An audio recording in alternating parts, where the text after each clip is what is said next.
now the secret for 3 years. At the heart of the most modern motor plant in Europe, behind this door, the newest shape in cars was conceived and became real. This factory planned to build a car utterly new, yet worthy of a long history of fine engineering. Better than anything that had gone before, different from all the others. A car that would look ahead from 1958.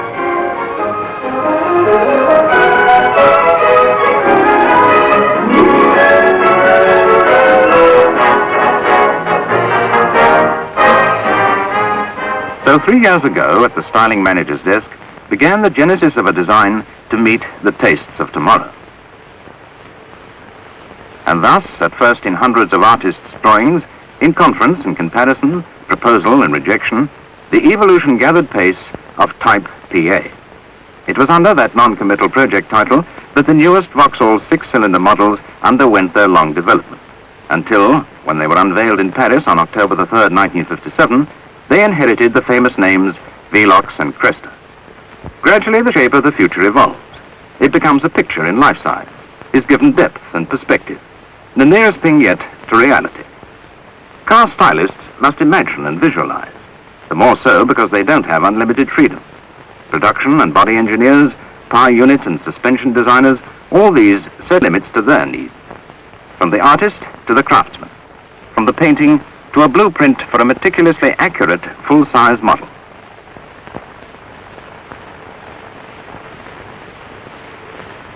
And now, for the first time, the shape of the future takes on solid three-dimensional form. The first indication of a new, lower conception for a big six-seater car emerges in clay. Here's work for hands of the finest skill. This model must be precise in the most minute particular, for this is the starting point of the master drawings from which the dies for the production line's presses will be produced. In fact, the model is built inside a big steel fixture, which is one great micrometer. A second model of the car must be made as a hollow shell, so that its interior can be built up to full scale. Here's one of the many ways in which facsimiles of interior features are created, starting with a plaster of Paris mold. Resin is applied to the plaster. Sheets of glass cloth are laid in place.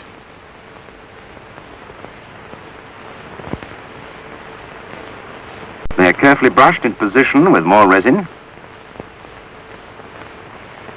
It's all left to harden, and out of the mold comes a perfect replica in shape and measurement of the instrument panel in fiberglass.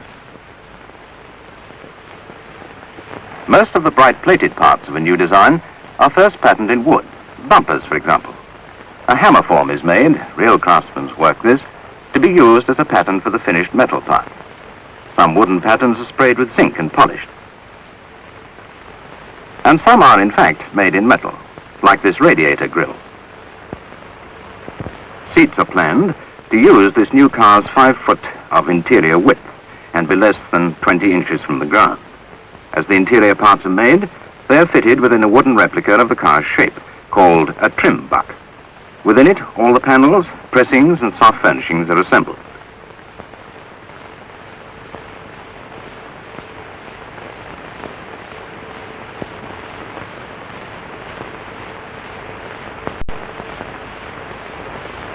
Meanwhile, the engineers have been packing in the power and starting it, cloaked in a black disguise, on its long months of test, proving the punch of the latest, most highly developed form of the famous Vauxhall 2 1/4 litre six-cylinder. To achieve a hill climb test that could go on indefinitely, they loaded the car until it put forth maximum torque all the time, and they learned all they wanted to know about cooling, lubrication, and durability. But there's more to a car than the engine. You wouldn't drive your car over an endless succession of potholes and manhole covers, but it's nice to know that prototypes have stood up to this sort of thing, mercilessly hammering frame, steering, and suspension, hour after hour, day after day.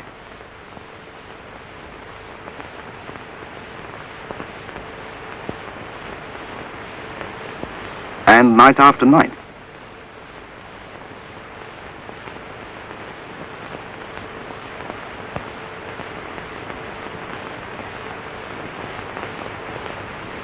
But England can't provide all the testing grounds that modern car designers need.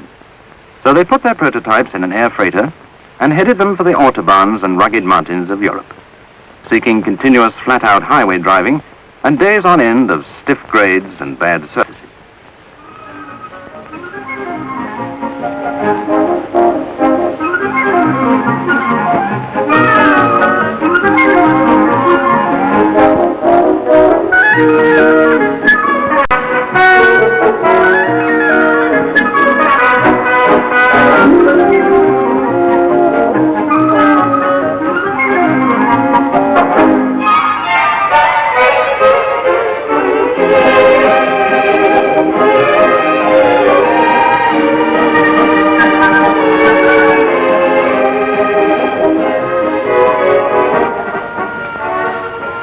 And here's where a project is proven in all its points. This is a car with big power, in a greatly improved aerodynamic shape. It shows with every mile how much it owes in its practical motoring qualities to its new low line, only 4 feet 9 inches high at the roof, and its center of gravity only 23 inches from the ground. It's sure-footed on the worst of surfaces. With a wider front track than the earlier sixes, and independent suspension with long radius arms, a principle proved in the Vauxhall Victor's exceptional handling, this car really holds the road and goes where it is pointed. All the world's roads aren't autobahns, but this car has been developed to cope with them all. Its breadth and balance allow it to corner without roll, to brake and accelerate without pitch. Everything works just as it should. The new body, extending the principle of integral construction to eliminate fore and aft bearers, and instead using a complete integral shell, is an immensely sturdy and rigid unit.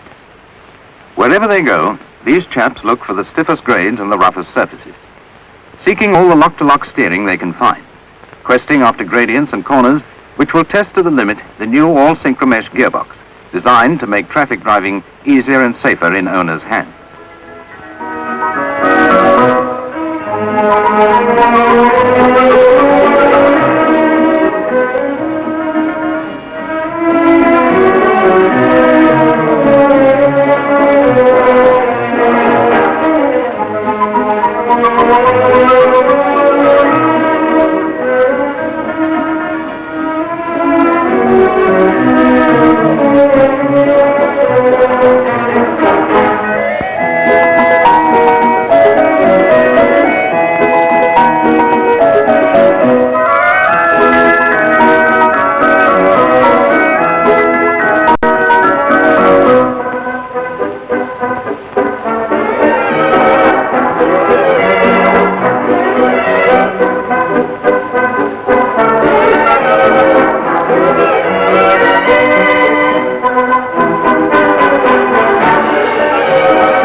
Lucky these men are good drivers as well as good development engineers. See what I mean?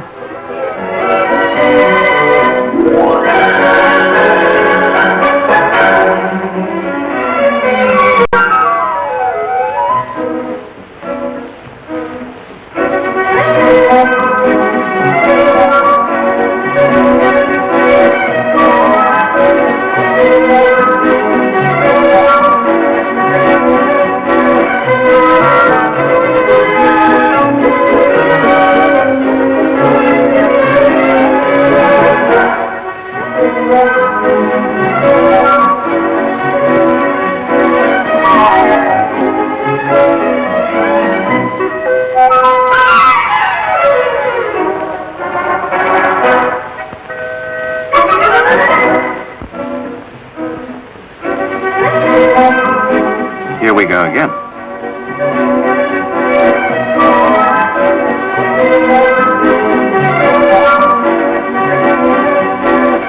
Well, it doesn't seem to worry him.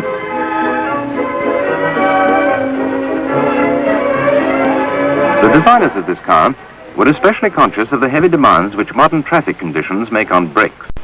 They meant it to have stopping power to match its exhilarating performance, and to have high resistance to brake fade. So they've given it wider brakes than the former six-cylinder models, 138 square inches of lining compared with 100, and composite steel and iron drums with a cylindrical main casting which can't go bell-shaped, as a one-piece drum may, through heat distortion. As final road testing nears its end, every fierce climb, every racing downgrade, piles up triumphant proof of a sound, new design. Every day makes more manifest its balance, its power, its controllability, its comfort. Even in quieter travel, this body shape pays off through better aerodynamic flow. And the valley roads on the way home give it one more chance to show that no matter how racked and tormented, it stays dustproof. Road dirt will have little chance to mar the handsome fabrics within that are specially chosen with an expert eye to beauty and to durability.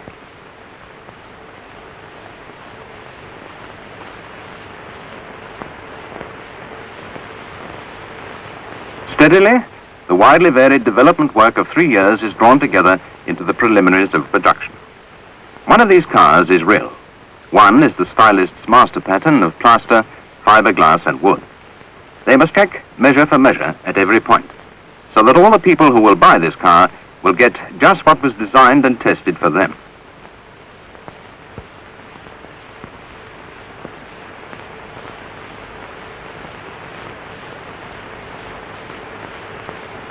Surely this is a great day for any family. The finer the car, the sweeter the joy.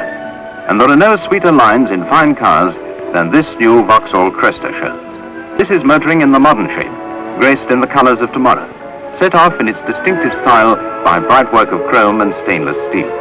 This is the shape that is low, wide, and handsome.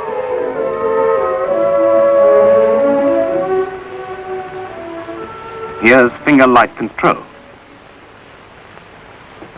Here's boldness in the details that count for so much. Here's a safe car with the unequaled vision of a panoramic screen. Easy to park with full-width rear vision. Satisfying in its interior appointments, especially in my lady's critical esteem. Interior ventilation intake away from dust and fumes, feeding a heater compactly tucked beneath the scuttle, and leaving wide space on either side of the engine for easy maintenance.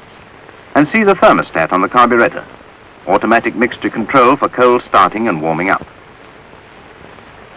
Luggage space a quarter bigger than in the previous Vauxhall 6, with a flat floor and spare wheels stowed away where it will be clean to handle.